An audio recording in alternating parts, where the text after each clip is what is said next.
العالمين عدد خلقه وزنة عرشه ورضا نفسه ومداد كلماته سبحانك لا علم لنا إلا ما علمتنا إنك أنت العليم الحكيم. اللهم صل على سيدنا محمد وعلى آل سيدنا محمد وبارك وسلم عليه. أعوذ بالله من الشيطان الرجيم. بسم الله الرحمن الرحيم.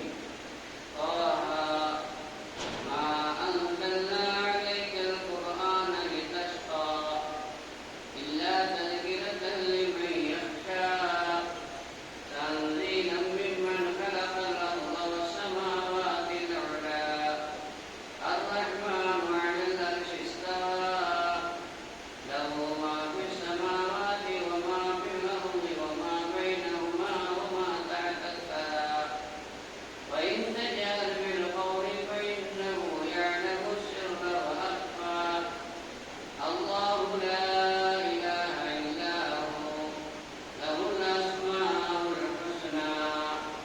صدق الله العلي العظيم. அளவற்ற அருளாளன் நிகழற்ற அன்புடையோன் எல்லாம் வல்ல அல்லாஹுவின் திருப்பெயரால் துவக்கம். அல்லாஹுவை பயந்தெடுத்து கொள்ளும்படி வாழ்வின் எல்லா நிலைகளிலும் தக்வாவுடைய வாழ்க்கையை மேற்கொள்ளும்படி முதலாக எனக்கும் உங்களுக்கும் உபதேசம் செய்து கொள்கிறேன்.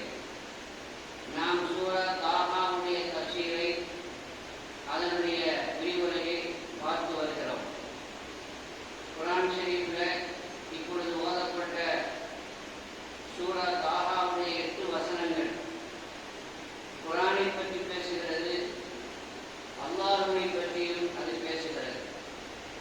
மிக முக்கியமான பல செய்திகளை அந்த சூரா நமக்கு எடுத்துச் சொல்கிறது. இந்த சூறாவுடைய தனிச்சிறப்புகளில் ஒன்று ஏற்கனவே நாம் சொல்லியிருக்கிறோம், கேட்டிருக்கிறோம் பல முறை. செய்தனா உமர் இப்னு கத்தாப் ரலியல்லாஹு அன்ஹு அவர்களுக்கு ஹிதாயத் கிடைக்கப் பெற்றதற்கான காரணம் இந்த சூரா. அப்படி என்ன இந்த சூரா? அதை அவர் படித்த மாத்திரத்தில் அவர் ஹிதாயத் பெற்றார் என்றால், அவர் இந்த குர்ஆனை எடுத்து திறந்து அவர் பார்க்கிறார். அப்பொழுது அவருக்கு கண்ணில் பட்டது சூரத்து தாஹா. அதை அவர் படிக்கிறார். அங்கே என்ன சொல்கிறது? மா அன்ஸல்னல் குர்ஆன் மா அன்ஸல்னா அலைக்கல் குர்ஆன் லிதஷ்கா. நீங்கள் துர்பாக்கியவான் ஆக வேண்டும் என்பதற்காக இந்த குர்ஆனை இறக்கவில்லை. அவர் நினைத்திருந்தால் இந்த புதிதாக இறங்கக்கூடிய இந்த குர்ஆனின் மூலமாக இங்கே ஏற்பட்டிருக்கிற இந்த பிரச்சனைகள் எல்லாம் நம்மை துர்பாக்கியவான் ஆக்குவதற்காக, சமூகத்தை கெடுப்பதற்காக என்று எண்ணிக்கொண்டிருந்தார். அவருடைய எண்ணத்திற்கு பதிலாக அல்லாஹ் சொல்வதைப் போல இந்த குர்ஆனை நீங்கள் துர்பாக்கியவான் ஆக வேண்டும் என்பதற்காக, நற்பெயரற்றவராக நீங்கள் ஆக வேண்டும் என்பதற்காக நாம் இறக்கவில்லை. அப்படி என்றால் எதற்காக இதை நாம் இறக்கினோம்? நீங்கள் அறிவுரை பெற வேண்டும், நீங்கள் நற்பாக்கியவான் ஆக வேண்டும் என்பதற்கு தான் இறக்கியிருக்கிறோம். இது யாருக்கு அறிவுரையாக இருக்கும்? இறைச்சம் உள்ளவர்களுக்கு அறிவுரையாக இருக்கும். மனசாட்சி உள்ளவர்களுக்கு, மனசாட்சிப்படி செயல்படக்கூடியவர்களுக்கு இது ஒரு அறிவுரையாக இருக்கும். உமர் பார்க்கிறார். அவர் உண்மையிலேயே குஃப்ரில் இருந்த காலத்திலே கூட நியாயவான், சத்தியத்திற்கு கட்டுப்படக்கூடியவர், மனசாட்சிக்கு விரோதம் இல்லாமல் நடக்கக்கூடியவர், உண்மை என்று தெரிந்துவிட்டால் அதற்கு தலை வணங்கக்கூடியவர். எனவே அவர் யோசிக்கிறார், நமக்கு இறைவனுடைய நம்பிக்கை இருக்கிறது, அந்த இறைவனின் மீது தான் அந்த நம்பிக்கை. அந்த இறைவனை பயப்படக்கூடியவர்களுக்கு இது ஒரு அறிவுரை என்றால் நமக்கு இதில் என்ன அறிவுரை இருக்கிறது? அவர் யோசிக்கிறார், படிக்கிறார். இந்த குர்ஆனை அல்லாஹ் இறக்கினான்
அதாவது கிட்டத்தட்ட 4 மாதங்கள்.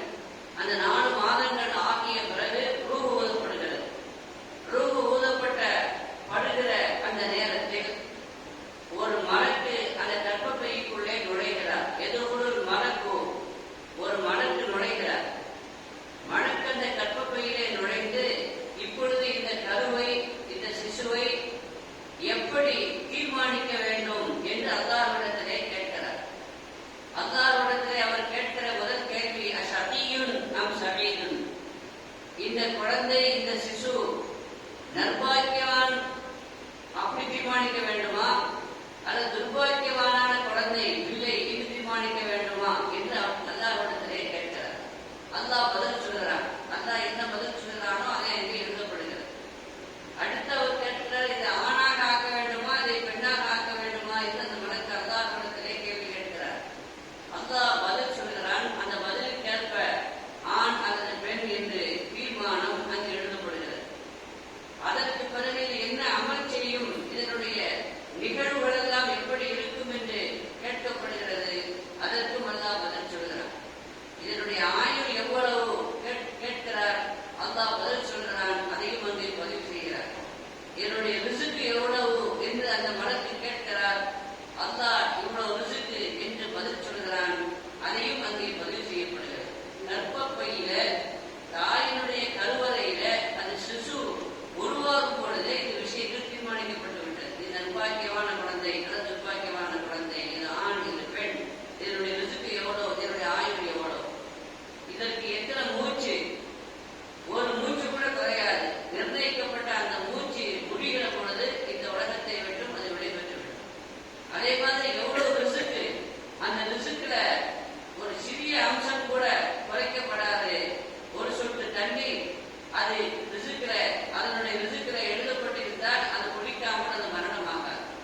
இப்படி எல்லாம் தீர்மானிக்கப்படுகிற அந்த ஆரம்ப நிலையில முக்கியமான ஒரு விஷயம் என்னவென்றால், இந்த குழந்தை நற்பாக்கியவானா துர்பாக்கியவான். இப்ப நாம எல்லாம் நம்முடைய கருவறையில நாம் இருக்கும் பொழுதே, உருவாகும் பொழுதே நாம ஷகியா அல்லது சஈதா, நற்பாக்கியவான்களா அல்லது துர்பாக்கியவான்களா என்பதை எழுதப்பட்டு விட்டது, என்று தீர்மானிக்கப்பட்டு விட்டது. ஆனால் எப்படி தீர்மானிக்கப்பட்டது என்று எனக்கும் தெரியாது, உங்களுக்கு தெரியாது. நான் நற்பாக்கியவானாக இருப்பேனா துர்பாக்கியவானாக இருப்பேனா என்று எனக்கு தெரியாது.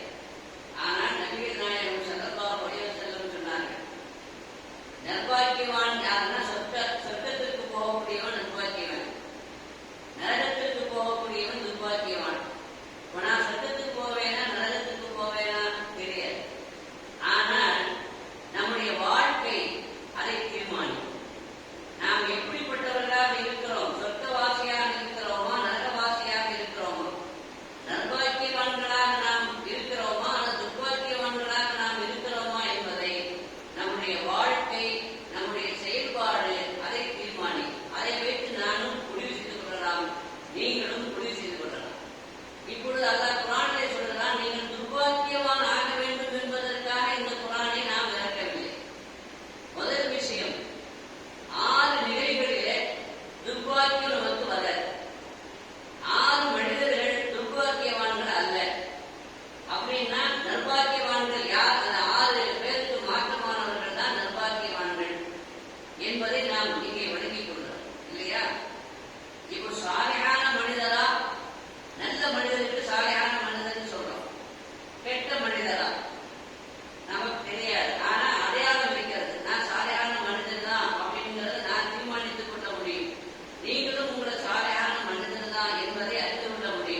பார்த்தார்கள்.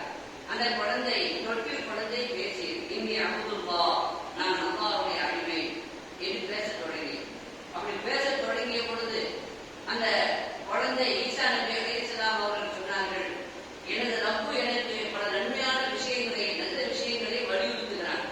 நான் வாழும் காலமெல்லாம் தொழ வேண்டும், நான் வாழும் காலமெல்லாம் ஜகாத் கொடுக்க வேண்டும், நான் வாழும் காலமெல்லாம் நான் என் தாய்க்கு பணிவிடை செய்ய வேண்டும், நன்மை செய்ய வேண்டும். இங்கு தாய் என்று கூறப்பட்டது என்பதனால் தந்தைக்கு நாம் நன்மை செய்யக்கூடாது என்பது அர்த்தம் அல்ல. ஈசா நபிக்கு தந்தை இல்லை, அவர்களுக்கு இருந்தது தாய் மட்டும்தான். அதனால் அவருடைய நிலையை பொறுத்து தாய் சொல்லப்பட்டது என்றாலும் தந்தைக்கும், தாய்க்கும் தந்தைக்கும் நன்மை நன்மை செய்ய வேண்டும் என்று அல்லாஹ் எனக்கு வலியுறுத்தி இருக்கிறார்.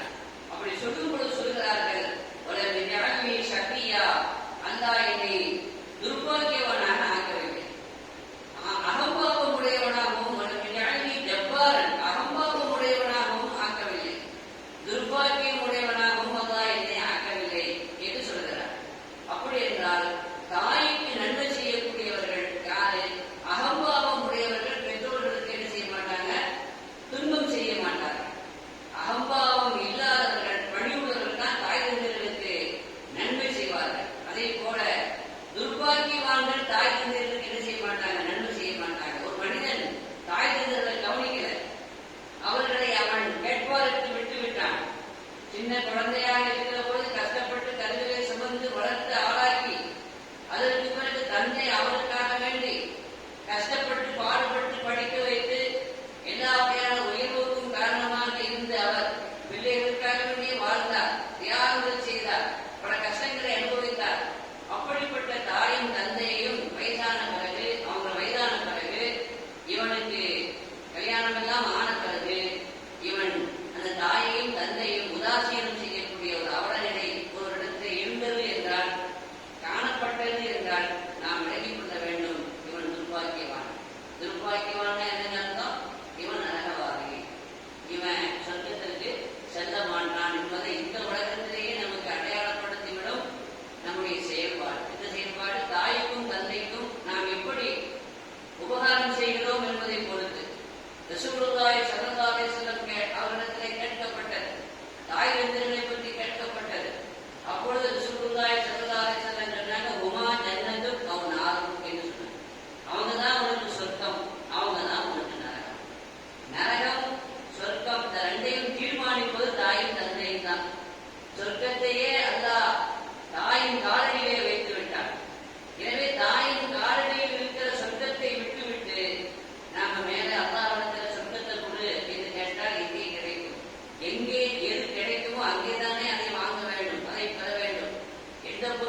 எந்த துஆவும் அது வீணாகாது என்பதை குர்ஆன் பதிவு செய்கிறது. எப்படி பதிவு செய்கிறது? வலம் மகுன் பி துஆஇ ரப்பி ஷகியா. ரப்பிடத்திலே நான் செய்யக்கூடிய துஆவின் மூலமாக நான் துர்பாக்கியவானாக ஆக மாட்டேன்.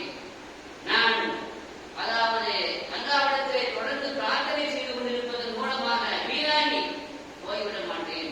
கேட்டது கிடைக்காமல் நான் போய்விட மாட்டேன். அது கண்டிப்பாக கிடைக்கும் என்று குர்ஆன் ஷரீஃபிலே அல்லாஹ் பதிவு செய்கிறார். ஜக்கரியா நபி அலைஹிஸ்ஸலாம் குழந்தைக்காக வேண்டி துஆ செய்கிறார். அதுவும் தள்ளாத வயதிலே துஆ செய்கிறார். தொடர்ந்து கேட்டுக்கொண்டே இருக்கிறார். சின்ன வயசுலேயும் கேட்டாங்க. ஆனா கடைசியில முதுமையிலேயும் கூட அந்த துஆவை விடல. சாதாரணமாக நாம எப்படி துஆ செய்யறோம்னு சொன்னா, கல்யாணமாகி குழந்தை இல்லை, ஒரு 5 வருஷம் துஆ செய்வோம் இல்லையா? நம்பிக்கையோடு இருப்போம்.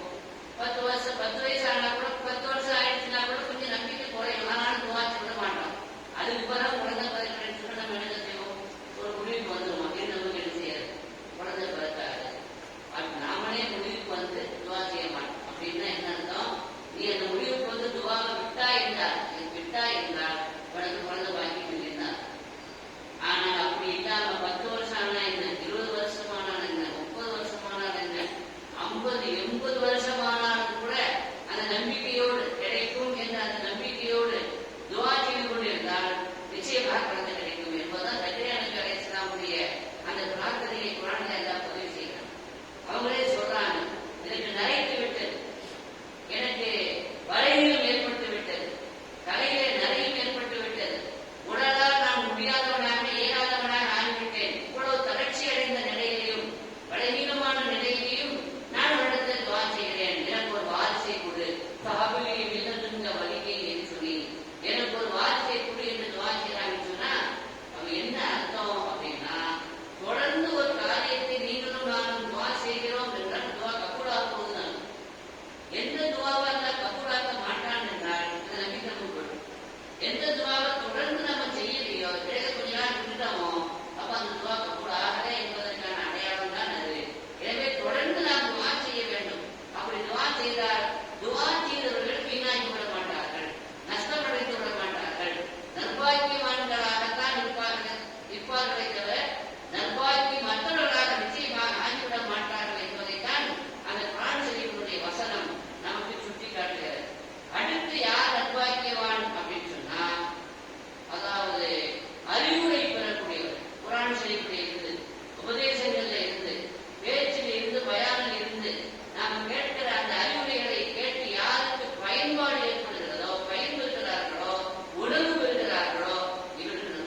இப்படி இந்த அடையாள